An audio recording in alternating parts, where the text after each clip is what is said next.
Hi, I'm Symphoneers, and today we're taking a look at Mono Black Discard in Standard. This might be a shorter one. I know a lot of people are already playing this on the ladder. I mostly wanted to use this as an excuse to talk about some card theory stuff, thanks to Bandit's talent and Cruel Claw's Heist. They're interesting cards, I think.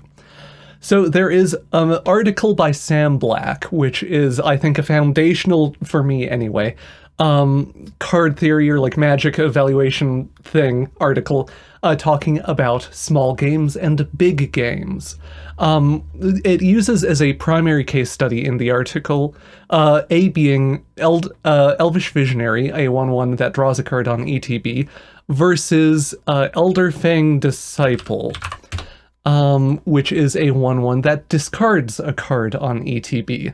And Sam talks about how even though you can make a really superficial analysis of those two cards and go, they're basically the same, it's like one card delta of advantage and you get a 1/1 to work with, that they actually go in very, very different decks. The Elvish Visionary, the thing that draws a card, wants to play to a big game, something that wants more bodies on the field, more resources to work with, etc., etc., etc. And the Elder Fang Disciple, the thing that that discards a card, is voting for a small game. It wants to go in decks that constrict resources. And, for example, if you're, like, discarding cards out of your opponent's hand, that's actually going to make spot removal more effective, because they will have fewer creatures to put on the battlefield, and, you know, your couple pieces of spot removal all of a sudden can handle everything instead of 80% of the threats that they field, or whatever. It's a really good article. If I don't remember to link it in the thing below, just search like Sam Black, Star City Games, Big Game, Small Game, something like that. So anyway, discard as an archetype often struggles in Standard because discard is really strongly voting for a small game, but it doesn't actually have a way to win the game, you know, once it has achieved its goal of, like, constricting resources really hard. That is, until Bandit's talent. In particular, the level 2 on Bandit's talent makes this the best discard card in Standard or for Standard since, I don't know, Thoughtseize or something like it. Having a rack effect, which is what the level 2 is often referred to as, in Standard is like a critical thing that lets small game decks actually win the game when they are really focusing on being a small game deck. So yeah, that's kind of like why Bandit's talent is interesting to me, or why I think it's a good card. The level 3 also helps you once you get to that, like, small game state. The level 3 helps you actually go, ha, you are playing a small game. I play the big game, and, you know, draw extra cards, make sure you actually win, etc., etc. Kind of backing that up, or, like, sticking on the weird card analysis stuff, does Cruel Claw's Heist vote for a small game or a big game? Or, like, when should you gift the card with Cruel Claw's Heist? I think it's kind of an interesting thing in that Cruel Claw's Heist, if you're not giving the gift, votes for a small game. It's an Agonizing Remorse or whatever. It will exile a card out of your opponent's hand. If you gift them a card, you're not reducing the resources in play in the game. You're actually giving your opponent some card velocity, and you're also kind of hitting their hand quality, so it becomes this much more, like, complicated neutral or near neutral effect on the overall state of the game in terms of big game versus small game. So, when should you give the gift?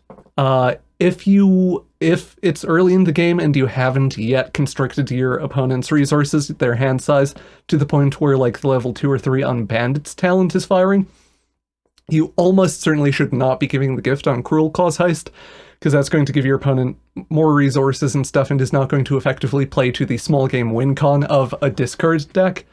Whereas if your opponent, if you're in that state, if you've gotten to the, like, small game that Bandit's talent wants, and you maybe, say, have an extra discard effect or something kicking around, all of a sudden the gift a card mode becomes this really good, powerful form of card advantage, because you can gift a card, pick the best card out of their hand, kill the rest of their hand with ruthless negotiations or whatever, And great, you're gaming, you're living the dream, you are getting card advantage, and etc. etc. So yeah, I don't know, I kind of wanted to talk through that because I think that's interesting, or I think Cruel Claw's Heist is the best theft effect they've ever printed. As far as like instance and sorcery goes, I have a very low opinion of them in general. But I also think that that is very contingent on understanding like what it's doing at what point in the game and so on. So, backing all that stuff up, we have like Liliana of the Veil, just as another thing that really strongly votes for small games with the discard effect. We have just a giant pile of removal in like Tithing Blade, Go for the Throat, Feed the Cycle, all of that just fell. All of that for killing creatures and stuff. I haven't seen enough people playing Fell. People are terrified of not playing Instance or whatever. Play Fell. It's better than Go for the Throat, in my opinion, and like not close. I should maybe be playing more Feed the Cycles over like Go for the Throats, but I think people are underplaying Fell, just as a personal opinion thing. Backing all that up, we have a bunch more discard effects in sort of Ruthless Negotiation, which I hit on, as well as Hopeless Nightmare to ding them for 2, make them chuck a card, maybe you can scry for stuff. And we also have a card advantage suite. This is mostly because we want to always have access to the level 3 of Bandit's talent if we don't, draw it early or whatever. So Phyrexian Arena, Stargaze, Insatiable Avarice, are all just kind of there to help ensure that we don't run out of cards. That's also the main reason Fountain Port is in the deck. If we've gotten to the small game point and we don't actually have like our card advantage cards, we can at least, juggle a fish around and draw some cards or whatever via Fountain Port. As a kind of like finishing thought, or that's most of the deck, as a kind of finishing thought, you can look at other cards in Standard and go like, should they be in the discard deck or a discard focused deck? And I would say that like Shieldred is one that I see a lot of people play that I don't think should be in the deck. Shieldred overall is a sort of neutral card, but I think she much more strongly votes for a big game.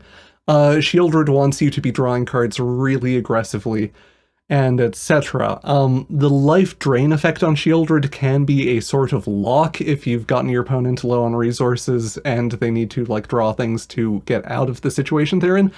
But because the only life point that matters is the last one, it's not actually as good a lock as you might think, or like it's not really actively voting for the small game in the way that hard removal is, or like hard discard is. So that's why like Shieldred isn't in here. Also just very expensive, and we're running 24 lands, which is a lot for how low our curve is, but we want to be sinking all our mana into like Bandit's talent level ups and stuff. We don't want to be spending it on a big meatball that, because it's the only creature other than Deep Cavern Bat that we play is going to instantly eat removal. I am just realizing I forgot to mention Deep Cavern Bat. Y'all know this bat. It slurps a thing out of their hand. It's there. It's, we run the one of Tithing Blade because if our opponent kills the bat, we can craft the Tithing Blade using the bat and, get some additional drain to help back up the Bandit's talent.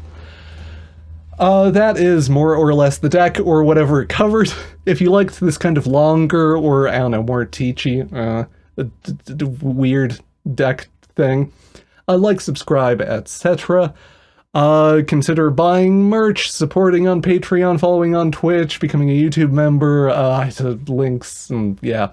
Thanks. All that rambling out of the way, let's get on to some actual gameplay.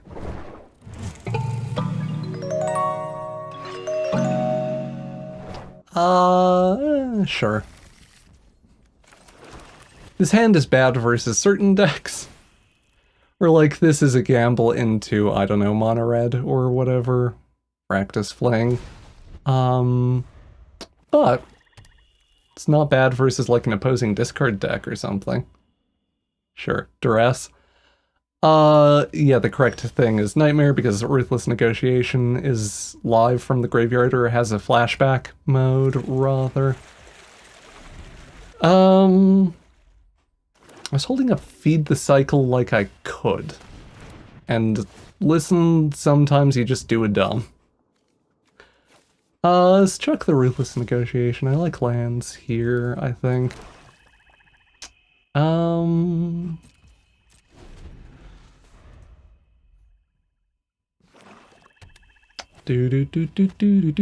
Hopeless Nightmare doing stuff. Unfortunately, we are pretty poorly positioned to do things this matchup because they have the Bandit's talent. We need to get to some card advantage, probably. I will often chuck removal into the, like, discard mirror, because it's discard. There are no good creatures here. There's at best like a Shieldred or something, and you can top deck a Tithing Blade or whatever, and it'll be fine. Let's make a fish. I crave the fish. Our opponent really thinking about that fish? Go for the throat. No, sorry. If I could not play like a potato, that would be great. Fish. Fish heads, roly-poly fish heads. Etc., etc. Fountain Port, sack the fish token, draw a card. Being fairly finicky here, or like restrained in terms of drawing stuff. Cause yeah, playing stuff out rather, cause they do have the Bandit's talent. Probably just do the Ruthless Negotiation next turn. I guess I could have done that this turn. They still have 4 cards to work with. Okay.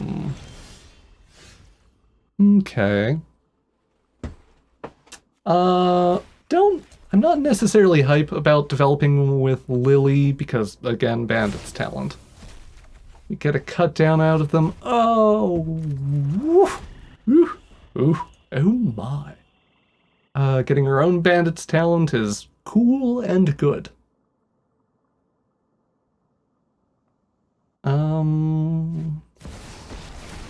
Weirdly, we really want a... With the mysteries. I drop it. Should have kept the feed the cycle from earlier. That's a misplay in this matchup, I think. Okay, that's good.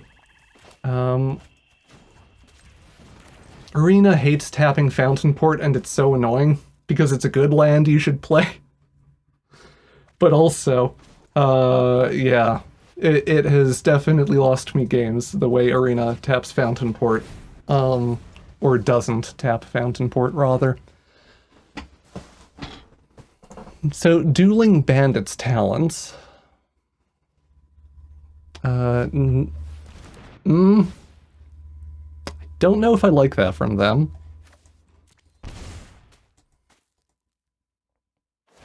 Because we get to draw a card first. Don't overthink things.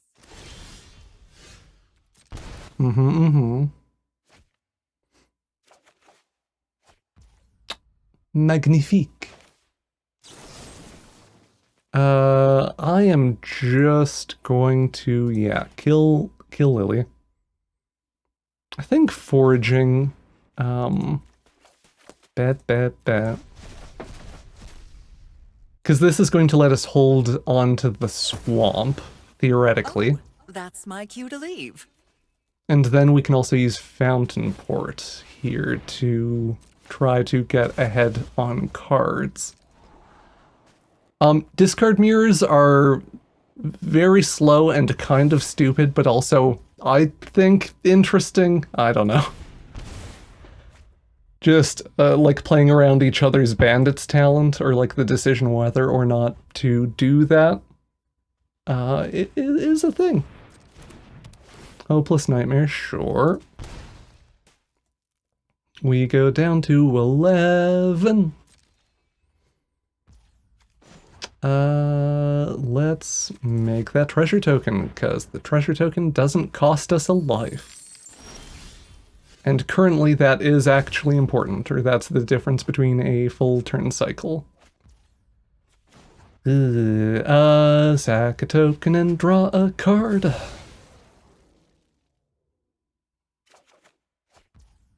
Bandit's talent number 2. Ooh, oh my. Yeah. I wish we could level it up here. Cruel Claws, thingamajig. Feeling alright about this. They can Cruel Claws get a card out of our hand. If they draw land, that is. I think we are happy holding on to this land and this fell. We drain them for 4 there. Hopeless Nightmare. Toss the fell, cause I don't see no creatures here.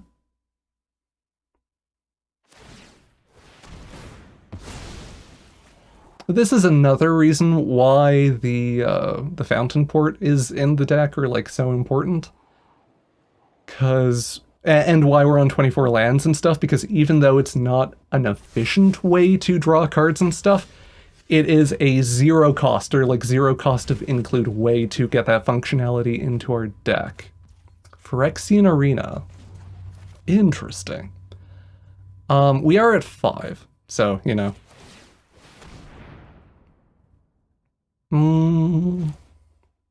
I think I like getting the Deep Cavern Bat down. Depending on whether or not they draw removal, that might determine whether or not we play out the Phyrexian Arena.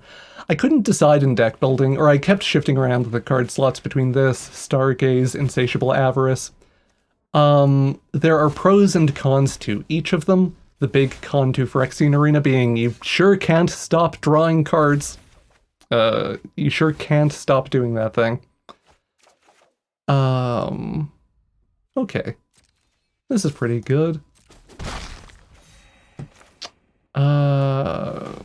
Whereas like Stargaze or Insatiable Avarice has the best card selection, Stargaze has the best card selection, but is the most expensive. Insatiable Avarice is the most upfront card draw. Yeah, I don't know. There's do what you want for the card draw slot. Anyway, good games to the opponent. I see 2 Bandit's talents, I think yes. This hand is weak to mono red. Hey, not mono red. Oh, might also be bad. Some of the new, like, rabbit, frog, whatever decks can be pretty punchy. Valley Quest Caller. I wish I was a baller. I wish I was a little bit taller. Etc, etc. Valley Quest Caller. War and War Leader, Pollen Shield Hair, Obstinate Baloth. Cruel Claw's Heist does exile. And that's neat. That's relevant to my interests. I think we exile the Baloth just so the rest of our discard stuff doesn't backfire. Even though, yeah, getting the, like, I don't know, dealing with the hair or whatever would be good.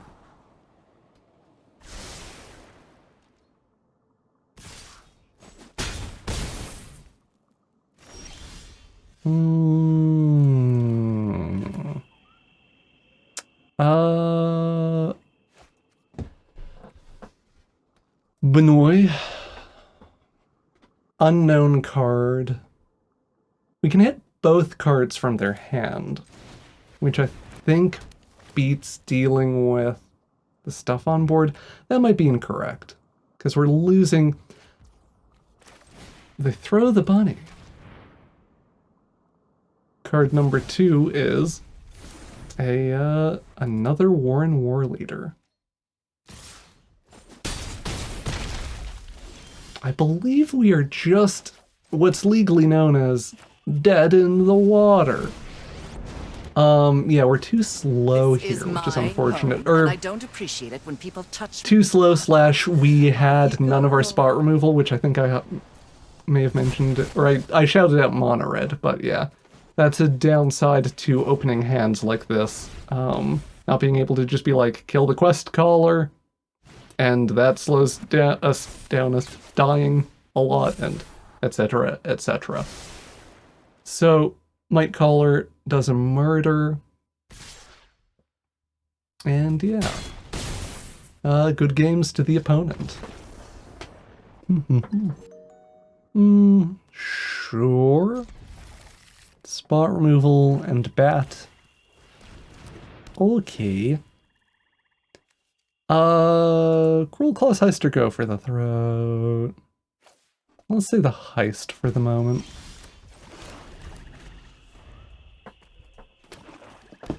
Because, yeah, I don't think I'm going to care that much about hitting particular cards out of their hand. Our opponent doesn't agree with how I play Cruel Claw's Heist and has decided to give us a card, or give us some additional card velocity. They take our Lily. Wow, wow, wow, wow. Let's take a look. Take a look in their hand with the bat. Okay. Take out the miasma, because the miasma can kill the bat.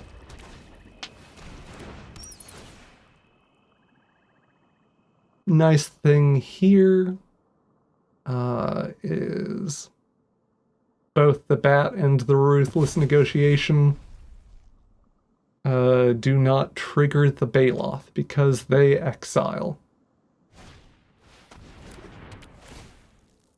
I think we did the swamp. Getting another mirror. Yeah, exile the Baloth. I don't really understand. Like, they're clearly teching for the mirror with the Baloth include, and... eh.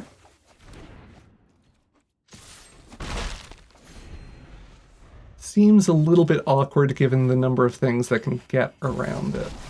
Okay, so they do at least have green mana. They can theoretically cast the whatever zone the Baloth has ended up in, the Baloth.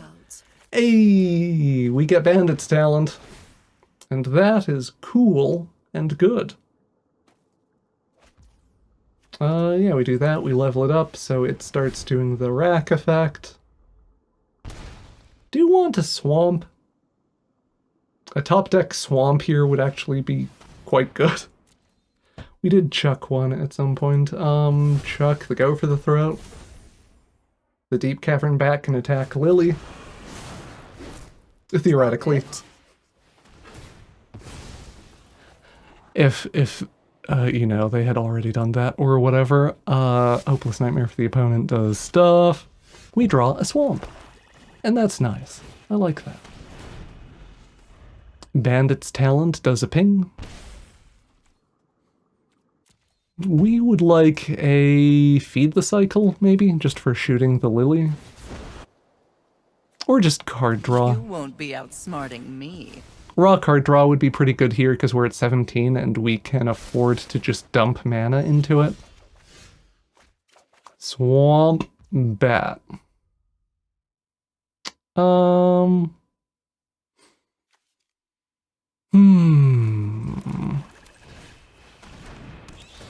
Yeah, I'd like to get down something that can attack the Lily or like encourage a down tick. Hostile Investigator happens. No dice. This is part of why I'm not playing it in the deck. It's also just expensive. I tried it, tried running a couple of them in the list and did not feel spectacular to me. Bandit's talent number 2. We're getting a lot of reps in the mirror today, which is something. Deep Cavern Bat, ping them twice. They will Cruel Claws after upticking Lily. Yeah. Then Drop it. that. so they don't discard the card they draw. We still get to... Oh yeah, sorry, we don't have the Bandit's talent up there.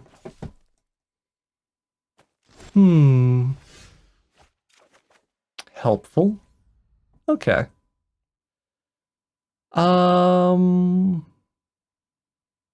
This one's actually a little weird. I guess we just... Problem is I want to level up the other Bandit's talent. Let's level it up as a treat. We can afford to take another hit off of the Investigator. Do not touch me again. This might be greedy, we're just at 14, and have a lifelinker. So I'm not feeling, like, super panicky about the hostile Investigator clock specifically. Sure, this happens, we will... I guess just fell first. Fell... Do our Lily. Those who get in my way tend to Just regret it. sequence everything chaotically for no particular reason. Each player discards a card. I'm tired of your secrets. Opponent to 2. Oh, the choking miasma. And we get him because the Bandit's talent is the best or most important card in the deck. Good games to the opponent. Thank you for watching the video, and an extra big thank you to the Patreon patrons and YouTube members that help make these videos possible. Hope you have a wonderful day. Bye-bye.